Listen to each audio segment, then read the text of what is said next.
স্বাগত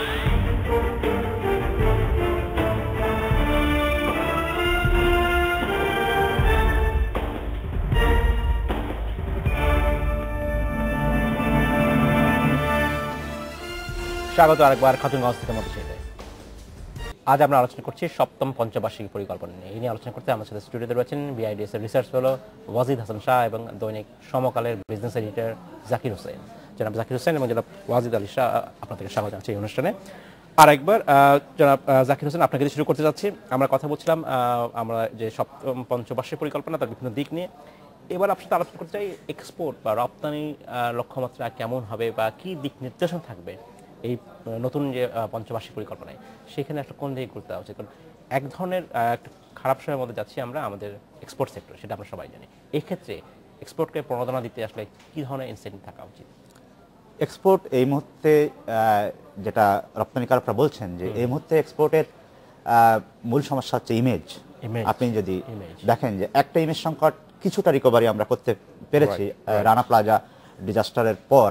আমাদের যে ক্রেতাদের যে দুটা জোট, একটা অ্যালায়েন্স এবং একটা অ্যাকর্ড, তাদের সাথে মিলে আমাদের গভর্নমেন্ট, আইএলও এবং এই দুটো জোট মিলে আমাদের গার্মেন্টস সেক্টরে যে safety, building safety plus labour রাইটসের যে ইস্যুগুলো অ্যাড্রেস করা হচ্ছিল এবং মোটামুটিভাবে এই ইস্যুতে কিন্তু একটা ধরনের সন্তুষ্টি আমরা দেখছিলাম বাইরে থেকে।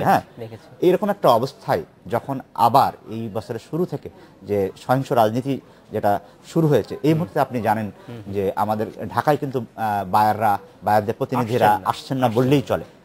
এবং এরকমও খবর বেরিয়েছে যে আমাদের এক্সপোর্টারদেরকে বাইরে যেতে হচ্ছে তাদের সাথে মিটিং করতে। যারা এক্সপোর্টারই এই অনুষ্ঠানে বলেছেন তারা ব্যাংকক যাচ্ছেন, হংকং যাচ্ছেন, বাইরে থার্ড কান্ট্রিতে গিয়ে তাদের মিটিং করতে হচ্ছে। তার ইয়ার শিপমেন্ট বেড়ে গেছে, ঠিকমতো সে শিপমেন্ট করতে পারছে না। বায়াররা প্রতিনিয়ত খোঁজ নিচ্ছেন যে তোমার এই অবস্থা কতদিন থাকবে, তোমার এই দেশের অবস্থা। এটা কিন্তু কোনো জবাব দিতে পারছে না। আসলেই কিন্তু আমরা কেউ জানি না যে এই অবস্থা কতদিন থাকবে। সেটা হয়তো বলবেন যে পঞ্চবার্ষিক পরিকল্পনা রাজনৈতিক স্থিতিশীলতা থাকবে কিনা সেই নির্দেশনা নিশ্চয়ই পঞ্চবার্ষিক পরিকল্পনায় থাকবে না, কিন্তু আপনি যে কোনো পরিকল্পনা বাস্তবায়নের ক্ষেত্রে যে পরিবেশটা দরকার, আমি সেই প্রসঙ্গেই বলছিলাম যে আমরা যদি সহায়ক রাজনৈতিক পরিবেশ, যদি সহায়ক স্থিতিশীল পরিবেশ না পাই, গভর্নেন্স যে দেশে না থাকে, আসলে সেটাই আপনি বলছেন, সেটা তখন এফেক্ট করে পরিকল্পনা বাস্তবায়নের ক্ষেত্রে। আর যদি বলেন যে পোশাক খাতকে এই পরিকল্পনার অংশ হিসাবে কি ধরনের পোশাক খাত কেন্দ্রিক কি হওয়া উচিত কিংবা প্রণোদনা কি হওয়া উচিত, বেসিক্যালি পোশাক খাত কিন্তু আপনি প্রণোদনের বিবেচনায় ইতিমধ্যে বেশ কিছু প্রণোদনা আমাদের পোশাক খাত পাচ্ছে। যেমন আপনি যদি নতুন বাজারে যান, সেখানে আপনার নতুন বাজার প্রবেশের ক্ষেত্রে ইনসেন্টিভ আছে। এমনি রপ্তানির ক্ষেত্রে এছাড়া নন ট্রেডিশনাল আমাদের এক্সপোর্ট আইটেমে কি আমাদের নজর দেওয়া উচিত কিনা, সেটাও তো ভাবার বিষয়। এটা একটা বিষয় যে আমাদের এক্সপোর্ট ডাইভার্সিফিকেশন এবং মার্কেট ডাইভার্সিফিকেশন, এই দুটার গুরুত্ব দেওয়া খুব জরুরি। এবং আমরা যতদূর জানি যে আপনার যেটা খসড়া পঞ্চবার্ষিকী পরিকল্পনায়, সেখানে এই বিষয়গুলো আছে। কারণ এখনো পর্যন্ত আমাদের টোটাল এক্সপোর্টের সিংহভাগই হচ্ছে গার্মেন্টস, 80% গার্মেন্টস, এবং টোটাল এক্সপোর্টের সিংহভাগই ইউএসএ কয়েকটা মার্কেটে। অন্যান্য কিছু মার্কেটে কিন্তু আমরা এই যে WTOর যে নিয়ম অনুযায়ী আমরা কিন্তু কিছু উন্নত দেশে অলরেডি শুল্কমুক্ত সুবিধা পেয়েছি, কিন্তু আমরা সেই মার্কেটগুলো কিন্তু খুব বেশি মাত্রায় কাজে লাগাতে পারছি না। এখানে আপনি জাপান মার্কেটের কথা বলতে পারেন, এখানে অস্ট্রেলিয়ায় আমরা শুল্কমুক্ত সুবিধা পাই। এরকম আরও কিছু মার্কেট রয়েছে যেখানে যে আমরা কিন্তু পুরোপুরি শুল্কমুক্ত সুবিধা পাওয়ার পরে যে হারে রপ্তানি বাড়ার কথা, সেভাবে কিন্তু আমরা করতে পারছি না। কিন্তু এটা করার জন্য আমাদের যা করতে হবে, সেগুলোতে আমাদের আসলে নজর দেওয়া উচিত। ধন্যবাদ জনাব হোসেন, আমি আপনার কাছে ফিরে আসবো। জনাব শাহ, আপনার কাছে জানতে চাচ্ছি যে আপনি বলছিলেন যে ইনভেস্টমেন্টের কথা, ইনভেস্টমেন্ট প্রাইভেট সেক্টর ইনভেস্টমেন্ট একেবারে কমে আছে, স্থবির অনেকে বলছেন যে হচ্ছে না। আমরা জানি যে ব্যাংকে অনেক অলস অর্থ পড়ে আছে, কেউ কেউ বলছেন 1,00,000 কোটি টাকার মতো অলস অর্থ পড়ে আছে। সেই অবস্থা যদি হয়, তাহলে এই যে নতুন পরিকল্পনা হচ্ছে গভর্নমেন্টের, সেইখানে আসলে কি দিক নির্দেশ থাকতে পারে যেখানে ইনভেস্টমেন্ট আসলে নিশ্চিত করা যায়? অনেক ধরনের ইনসেন্টিভ তো দেওয়া হচ্ছে, কিন্তু বাস্তবতা হলো পলিটিক্যাল আনসার্টেনিটিতে কোনো কিছুই কোনো কাজে লাগবে না। আমার খেয়াল আছে, আমি IBA থেকে MBA করা, এবং এটা 12 বছর আগে যখন আমি শেষ কোর্সটা করি, আমাদের স্ট্র্যাটেজিক ম্যানেজমেন্ট, যেটা ক্যাপস্টোন কোর্স, ওখানে বলা হচ্ছিল যে আমরা যে 5 ইয়ার এরকম একটা প্ল্যান করি, this is remnant of command economies. এখন কমিউনিস্ট ইকোনমি পৃথিবীতে হয়তো নর্থ কোরিয়া, কিউবাও কমিউনিস্ট কান্ট্রি না ওই অর্থে, সো ওরকম কিন্তু নাই। 5 ইয়ার প্ল্যান করা কিন্তু it's not a very easy thing. আপনি যদি চিন্তা করেন 1 বছর আগে আমরা যখন বাজেট করি, আমরা যে বরাদ্দ রেখেছি সাবসিডির জন্য, তেলের দাম অর্ধেকের নিচে পড়ে যাওয়ায় কিন্তু সেটা আর প্রয়োজন হচ্ছে না, তেলের দাম একবার এভাবে কিন্তু দ্বিগুণ হয়ে গেল। So it changes the whole thing. So 5 year horizon নিয়ে হ্যাঁ there should be some thinking. এতটা হয়তো রিজিডিটি থাকবে না, কিন্তু একটি ব্রড লাইনে কিন্তু একটা কৌশল থাকা দরকার, নিশ্চয়ই সেটা Definitely. কিন্তু political uncertainty is negating everything, unfortunately. আমি আপনাকে যদি এক্সাম্পল দেই, 2013 ডিসেম্বর বা 2014 জানুয়ারির প্রথম দিকে ব্যবসায়ীরা যারা উদ্যোক্তা সবাই কিন্তু বলছিলেন first and foremost we need to resolve the political situation.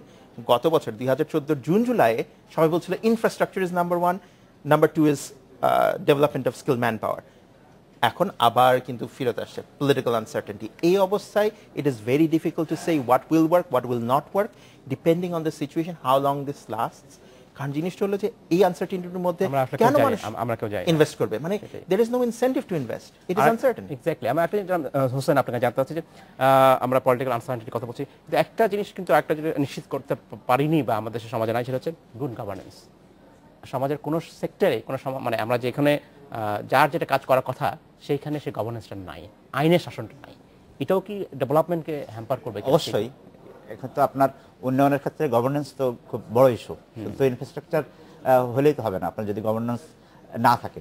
এক্ষেত্রে আমরা হয়তো এই আলোচনায় আমরা আর্থিক খাতের গভর্নেন্স নিয়ে কিছুটা আলোচনা করতে পারি, যেখানে আপনার কালকে পিআরের একটা আলোচনায়ও কিন্তু আপনার এই যে রেগুলেটরি ইস্যুগুলো আসছে, রেগুলেশনের ক্ষেত্রে আপনি যে খুব কঠোর কোনো একটা নিয়ন্ত্রণ করে রাখলেন যেটা ক্ষেত্রে বিজনেস ফ্রেন্ডলি না।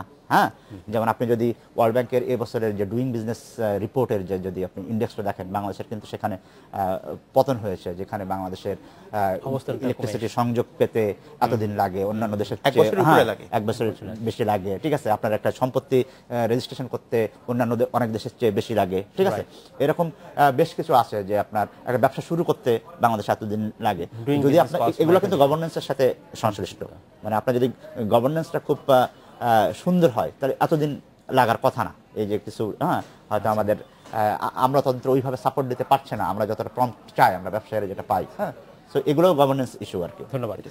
জনাব শাহ, আপনার কাছে জানাতে হচ্ছে এই যে ইনভেস্টমেন্টের কথাটা বলছিলাম যে লার্জ স্কেল ইনভেস্টমেন্ট বাংলাদেশ দেশি যা এন্টারপ্রেনার তারা ইনভেস্ট করছেন না, তাহলে কি আমাদের ইনভেস্টমেন্টের চাহিদা কমে গেছে, নাকি সমস্যাটা হলো কোথায়, যে নাকি আমরা বড় ইন্ডাস্ট্রি না বা এসএমইতে নজর দিচ্ছি না? সেখানে তো এক ধরনের চাহিদা আছে ইনভেস্টমেন্টের, সেখানে কি আমাদের বাংলাদেশ ব্যাংকের সাইড থেকে কিন্তু এসএমইর উপর প্রচন্ড রকম ফোকাস দেওয়া হচ্ছে, আই সাপোর্ট দ্যাট। কিন্তু যেটা হচ্ছে বাংলাদেশ ব্যাংক ঢাকায় বসে যেটা চিন্তা করছে যে এইটা করলে ভালো হবে, এসএমইদের সুবিধা হবে, সব কিন্তু সেটা হচ্ছে না। They need to go to the grass roots, they need to see what the problems are at the grass roots level. আমি নিজে এসএমই লোন ডিফল্ট নিয়ে কিন্তু বাংলাদেশের প্রথম স্টাডিটা করি। আমি বাংলাদেশের 7টা বিভাগেই একটি শহর এবং একটি মানে রুরাল এরিয়ায় আমি ডিফল্টের ইন্টারভিউ নেই, স্মল স্কেলে স্টাডিটা করি। আমার ছোট একটা গ্র্যান্ট ছিল এশিয়ান ডেভেলপমেন্ট ব্যাংকের কাছ থেকে, এবং দেখা গেল এই যে অবরোধ বা হরতাল চলাকালে এরাই কিন্তু সবচেয়ে ক্ষতিগ্রস্ত হয়। অথচ এরাই কিন্তু আমরা যে প্রাইভেট সেক্টরের মধ্যেও যদি নিয়ে আসি, they are a major driver of the economy. কারণ এমপ্লয়মেন্ট জেনারেশনের ক্ষেত্রে 80% of employment non farm employment is due to SMEs. এটা আমাদের বাংলাদেশ ব্যাংক গভর্নর বোধহয় আপনি 90% বলেছিলেন, আমার জানা মতো 80 to 90%। এখন এরা যদি ব্যবসা না করতে পারে, এরা লোন নিয়ে যদি অবরোধ হরতালের কারণে লোন রিপেমেন্ট না করতে পারে, এবং আরেকটা জিনিস কিন্তু বাংলাদেশ ব্যাংক বলছে আমরা ইন্টারেস্ট রেট লোয়ার করছি, বাস্তবতা হলো ইন্টারেস্ট রেট হয়তো লোয়ার করা হচ্ছে, দের আর হিডেন ফিস, প্রসেসিং ফি, লোন রিস্কেজুলিং ফি, অনেক ধরনের ফি হয়ে দেখা যাচ্ছে 20% প্লাস দিতে হচ্ছে এসএমই। সবচেয়ে ছোট যারা, তাদের যদি হাইয়েস্ট রিপেমেন্ট থাকে তাহলে তারা কি করে ফ্লারিশ করবে? জনাব ওয়াজিদ হাসান শাহ, আপনাকে অসংখ্য ধন্যবাদ। জনাব জাকির হোসেন, আপনাকে অসংখ্য ধন্যবাদ। সময় স্বল্প শেষ করতে হচ্ছে, তো ভবিষ্যতে নিয়ে আমরা আবারও কথা বলবো আপনার সাথে। ধন্যবাদ। এই ছিল আজকের মতো খাতুনগঞ্জ থেকে মতো ছিল, আমাদের সাথেই থাকবেন, দেখা হবে আবারও।